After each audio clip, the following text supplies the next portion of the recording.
All right, today we're diving into a fascinating collision of worlds. Our most advanced technology, generative AI, squaring off against one of the deepest ideas in metaphysics. We're going to look at how AI isn't just changing our world, but maybe even our ability to see reality itself. I mean, we all see what generative AI can do, right? It's literally an engine of multiplicity, a machine built to churn out endless variety. It can spit out 1,000,000 different pictures of a cat, write 1,000 sonnets, have countless conversations, you name it. It is an explosion of pure digital difference. And that's where things get really interesting. It raises a huge question. What happens when this technology of infinite variety meets a worldview built on absolute unity? By creating all these new artificial worlds, could AI actually be making it harder for us to see the single underlying reality that gets all of the meaning? To really get a grip on this, we need to step away from the world of code for a minute and enter a totally different way of seeing things. We're going to explore the metaphysical system of the incredible mystic Ibn Arabi and his school of thought. You see, at the heart of this whole tradition is this one massive question they've been wrestling with for centuries. If reality, at its very source, is a single, perfect unity, then how on earth do you explain the world we see all around us? How does this one thing give rise to this incredible, staggering diversity of everything? So this whole system is really built on a kind of dynamic tension. On one side, you have this concept of Tawḥıÿd, this unseen, absolute unity of being. And on the other side, you have Ikhtila噚f, the messy, beautiful, visible multiplicity of the world. And the whole philosophy is about the relationship between these two poles. So what's the answer? Well, they have this concept called Waḥdatal Wujuĥd, which means the unity of being. And this isn't some static, boring idea. It suggests that the relationship is dynamic. Everything that exists, every star, every person, every grain of sand is a manifestation, a kind of theophany of that one single divine reality. And this is a really key point, so listen up. In this view, the world of multiplicity isn't an illusion we're supposed to see past. No, it's a revelation. The incredible diversity of the world is actually how the singular reality reveals itself. Every single different thing is a unique glimpse of the one. Okay, now this is super important because it's a mistake a lot of people make. This is not simple pantheism. It's not just saying, hey, all things add up to one big thing. It's a qualitative paradox. The one reveals itself through the many. Think of it like a beautiful painting. The unified masterpiece is only visible because of all the different colors and patterns working together. So you might be wondering, if reality is this mind-bending paradox, how are we supposed to, well, get it? This philosophical system says our rational mind just isn't enough. You need a different tool, a much more subtle organ of perception. And that organ is called the qalb, or the heart. And no, we are not talking about the muscle beating in your chest. This is the center of real knowing. And what's so cool is that the Arabic root for qalb is related to the word for fluctuation or turning. Why? Because for the heart to see reality clearly, it has to be fluid, dynamic, constantly turning, to mirror the divine as it reveals itself in ever new ways. There's this incredible sacred tradition that just perfectly captures the power of this spiritual heart.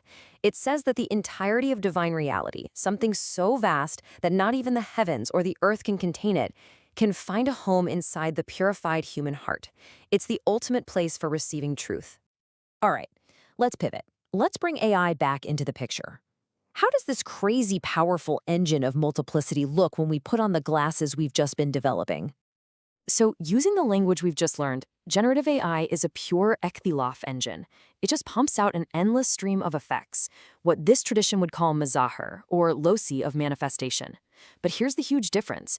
It does all this with absolutely zero access to the single cause, the wujud or being itself, that real things come from. And this gets to a core limitation, something some researchers call computational flatness. You see, an AI doesn't understand unity or multiplicity. It just sees statistical patterns between words or pixels. It's a stochastic parrot. It's brilliant at mimicking the form of what we do, but it has no clue about the meaning or the reality behind any of it. So what you have here are two fundamentally different ways of knowing, right? You have the heart's knowing, which is qualitative. It embraces paradox to see the one in the many. And then you have AI's knowing, which is purely quantitative and statistical.